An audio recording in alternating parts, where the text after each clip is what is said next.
వచ్చినాం. కొంచెం అంటే కొంచెం ఆక్సిజన్ ఇక్కడ కడుపులో కొంచెం డస్ట్ ఫామ్ అయిందంటే వచ్చినాం. అది న్యూమోనియా అని చెప్పిండు. ఇక్కడ 4 o'clockకి మేము వస్తే ఆయన 8 o'clock వచ్చింది. అప్పటిదాకా వెయిట్ చేసినాం. బ్లడ్ టెస్ట్ ఇట్లా చేసిరు, రిపోర్ట్స్ వచ్చినాక O2 పెట్టేసారు, నెబులైజేషన్ పెట్టేసారు. బాగానే ఉందంట. ట్రీట్మెంట్కి మందులు రాసిచ్చారు, పైన చిట్టి వేసేసారు. పైనకి వచ్చిన తర్వాత టానిక్లు ఇట్లా అవన్నీ పోసేసినా మంచిగానే ఉన్నాడు. తర్వాత డాక్టర్ వచ్చిండు 10 o'clockకి, మంచిగానే ఉన్నాడమ్మా, పర్లేదు ప్రొద్దున పంపిస్తామని చెప్పిండు. మళ్ళీ 2కి ఇట్లా నర్స్ వచ్చి ఆక్సిజన్ నెబులైజేషన్ పెట్టింది, పోయింది. అదే లాస్ట్ ఇక అప్పుడు కూడా మంచిగా ఆడుతున్నాడు, మా పాలిస్తే తాగుతున్నాడు. మళ్ళీ కూకున్నాడు. మళ్ళీ లేచిన కొద్ది నేను కూకుంటేనే అనుకున్నా. మళ్ళీ పాలు కూడా ఇవ్వలేను. ఇక టానిక్లో మీద కడుపు వస్తుందేమో అని అంత 5 o'clockకి వాడు కొంచెం ఇట్లా కళ్ళు ఇట్లా అవుతున్నాయి. నర్స్ వచ్చేసి డోసెస్ ఇచ్చింది, పెద్ద డెక్సిస్ ఇచ్చేసింది. క్యాన్ల నుంచి ఇట్లా ఇచ్చేస్తే అప్పటి నుంచి ఇట్లా అంటున్నాడు. ఎందుకు అట్లా అంటున్నాడు సిస్టర్ అంటే, పర్లేదు అట్లనే వేస్తాడు, కొంచెం నొప్పి ఉంటుంది, పెయిన్ ఉంటుంది అని చెప్పేసి. అప్పుడే కొంచెం నెబులైజేషన్ మళ్ళీ పెట్టగానే మొత్తం బ్లడ్ వచ్చేస్తుంది. మొత్తం ఇట్లా ఇట్లా పెరుగుతుంది మొత్తం. అంత వేరే అతను వచ్చేసిండు, మొత్తం ఇట్లా ఆక్సిజన్ పెట్టి ఇట్లా నొక్కుతున్నదని అస్సలేదు. బయట ఐసీయూలోకి తీసుకుపోయిండు. క్లాసెస్ ఇలా పెట్టి నొక్కుతా ఉన్నా కూడా ప్రోమ్లో మొత్తం 86, 76కి ఇట్లా 68 ఇట్లా మొత్తం తగ్గుతూనే వస్తుంది. పెరుగుతూనే లేదు ఆక్సిజన్.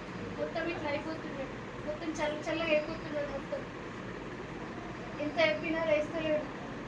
మొత్తం నూరికంతా తీసేసినాక ట్రీట్మెంట్ ఇస్తారు, కానీ వాళ్ళు ఇవ్వకుండా మొత్తం అది ట్యూబ్ వేసినాక తీసేసినాక ట్రీట్మెంట్ ఇస్తారు. వాళ్ళు ఇవ్వకుండానే ఇట్లా మొత్తం అన్నీ చేసేసారు, మొత్తం చంపేసారు. అప్పుడు డాక్టర్ ఉన్నాడు కానీ సరే అమ్మ తగ్గిపోతుంది అనుకుంటేనే అంటుండు. ప్రొద్దున వచ్చేసి చేతులు ఎత్తేస్తున్నాడు. మేము చేయలేమమ్మా, సీరియస్ అయిపోతుంది, వేరే డాక్టర్లు కూడా ఏం చేయలేరు, వేరే కూడా పంపించినా బతకలేడు, చాలా తగ్గిపోయింది అని చెప్పేస్తున్నాడు. ఎన్ని గంటలకు చనిపోయిందని చెప్పి మీకు 6 o'clock ఇట్లా చేస్తున్నాడు అని చెప్పగానే క్లాసెస్లోకి తీసుకుపోయి ఇట్లా O2 చూస్తుంటే అస్సలేదు, 70, 68 ఇట్లా. నేను ఇక్కడ పీడియాట్రిషియన్లో పనిచేస్తున్నాను. నిన్న సాయంత్రం బాబుని తీసుకుని వచ్చారు, 8 months Babu. So 7 to 8 days నుంచి దగ్గు, దమ్ము, జలుబు, జ్వరం అన్నీ ఉన్నాయని చెప్పేసి అక్కడ ట్రీట్మెంట్ తీసుకున్నారు. దుబ్బాకలో ట్రీట్మెంట్ తీసుకున్నారు. దుబ్బాకలో ట్రీట్మెంట్ తీసుకున్నారు, తగ్గట్లేదు అని చెప్పేసి నిన్న సాయంత్రం ఇక్కడ తీసుకొని వచ్చినప్పుడు బాబు పరిస్థితి ఏంటంటే చాలా సిక్ ఉన్నాడు, డల్ ఉన్నాడు బాబు. శ్వాస తీసుకోవడం చాలా ఇబ్బంది పడుతున్నాడు, దమ్ములాగా కొంచెం అని చెప్పేసి సిక్ ఉన్నాడు బాబు. అవసరమైతే అడ్మిషన్ అవ్వాల్సి ఉంటుంది, పరీక్షలు చేసిన తర్వాత చూద్దామని చెప్పారు. పరీక్షలు చేస్తే పరీక్షలు తెలియదంటే బ్రాంకోన్యూమోనియా అంటే ఊపిరితిత్తుల్లో నంజు చేరుకుంది, దానివల్ల ఇబ్బంది అవుతుంది బాబుకి అని చెప్పేసి ఆక్సిజన్ పెట్టాలి, ఇంజెక్షన్స్ ఇవ్వాలని చెప్పేసి అడ్మిట్ చేసాం బాబుని అడ్మిట్ చేసిన తర్వాత నైట్ ఇంజెక్షన్స్ ఇచ్చాము, ఆక్సిజన్ పెట్టుకున్నాము. కొంచెం సివియర్నెస్ నేను ఎక్స్ప్లెయిన్ చేశాను వాళ్ళు, ఇట్లా కొంచెం సీరియస్ ఉంటుంది. ఆక్సిజన్ ఆపిన తర్వాత మనం ఏమైనా చెప్తాము, నేను 24 hours ఆక్సిజన్ ఇచ్చిన తర్వాత చూసి చెప్తానమ్మా అని చెప్పాను. సరే ఏమైనా ఎముకలు మంచిగా చేయండి అని చెప్పారు వాళ్ళు. ఓకే. ఆ తర్వాత ట్రీట్మెంట్ నడుస్తుంది. పొద్దుట దాకా అయిన తర్వాత మార్నింగ్ ఇంజెక్షన్ ఇంజెక్షన్ ఇచ్చిన తర్వాత వాళ్ళ మదర్ ఏమందంటే బాబు ఏడుస్తుంది అని చెప్పేసి అన్నారు. సరే ఎందుకు ఏడుస్తుంది, మామూలుగా ఇంజెక్షన్ ఇచ్చినప్పుడు మామూలుగా ఏదైనా పెయిన్ తోటి ఏమైనా ఏడ్చుంటుందని చెప్పేసి చూసేసరికి సడన్గా శ్వాస తీసుకోవడానికి ఇబ్బంది అవుతుంది సార్ అనేసరికి చూసేసరికి కొంచెం యాస్పిరేషన్ అంటే నంజుని పాలు కానీ నీళ్లు కానీ గొంతులో నుంచి కడుపులోకి కాకుండా ఊపిరితిత్తులోకి వెళ్ళిపోవడం, అది జరిగిందని చెప్పేసి కడుపు ఇట్లా తీసుకెళ్ళి బాబుకు శ్వాస ఇబ్బంది అవుతుందని చెప్పేసి వెంటిలేషన్ కోసం NICUలోకి తీసుకెళ్ళి వెంటిలేట్ చేసేసి ట్రై చేశాం. ఎంత ప్రయత్నం చేసినా కూడా బాబు సర్వైవ్ అవ్వలేదు. CPR చేసాం. CPR almost 45 minutes 1 hour CPR try చేసాము.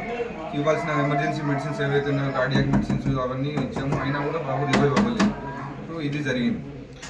వాళ్ళు ఏమంటున్నారంటే మీ సిస్టర్ వచ్చి ఇంజెక్షన్ ఇచ్చినప్పటి నుంచి సీరియస్ ఉన్నాడు, అప్పటిదాకా బాగానే ఉన్నాడు బాబు, సడన్గా అట్లా అవడానికి కారణం ఏంటి అంటే అర్థం. ఇంజెక్షన్ ఇచ్చినవి ఏవంటే నిన్న నైట్ ఇచ్చిన ఇంజెక్షన్స్, అవే ఇంజెక్షన్స్ ఇచ్చాము. అవి కూడా బేస్ లైన్ నుంచి యాంటీబయాటిక్స్ స్టార్ట్ చేసాం. బేస్ లైన్ అంటే ఏదైతే న్యూమోనియాకి అవసరం ఉంటుందో ఆ ఇంజెక్షన్స్ ఎంత డోసులు ఇవ్వాలి పిల్లల వెయిట్ని బట్టి అంతే డోసు ఇచ్చాం. అవే ఇంజెక్షన్స్ ఇచ్చాం. ప్లస్ జ్వరానికి సంబంధించినటువంటి పారాసిటమాల్ ఇంజెక్షన్ ఒకటి, ప్లస్ అమాక్సిక్లావ్ అని చెప్పేసి ఒక ఇంజెక్షన్. ఈ ఇంజెక్షన్స్ ఇచ్చాం. వేరే ఇంజెక్షన్స్ ఈ ఇంజెక్షన్ వల్ల రియాక్షన్స్ అయ్యిందని వాళ్ళు అంటున్నారు. అలా అయితే మనకు ఫస్ట్ డోస్కే రావాలి, సెకండ్ డోస్ వరకు లేట్ అవ్వదు. అయితే వాళ్ళు ఏమంటున్నారు అంటే డోస్ ఎక్కువైపోయింది, సరే నిన్న నుంచి డోస్ ఎక్కువైపోయింది. డోస్ వాళ్ళు తీసుకొచ్చి ఇచ్చిన ఇంజెక్షన్ 300 mg వాళ్ళు తీసుకొచ్చి ఇచ్చిన దాన్ని 5 డైల్యూట్ చేసి దాంట్లో 4.2 ml క్లియర్గా ఇచ్చాం. అంతే ఇచ్చినాం, అంతకంటే ఎక్కువ ఉంది. అది అంటే కరెక్ట్. మీరు ఇచ్చారా సిస్టర్ని అడిగారా? సిస్టర్ మా మేము రాసి ఇచ్చింది సూపర్వైజర్ లో సిస్టర్స్ ఇస్తారు ఎక్కడైనా హాస్పిటల్స్. అవును. సో సిస్టరే ఇచ్చింది. మీ దగ్గర సిస్టర్ క్వాలిఫై లేరు? క్వాలిఫైడ్ లేరని ఏం లేదు, అందరు క్వాలిఫైడ్ ఎక్స్పీరియన్స్.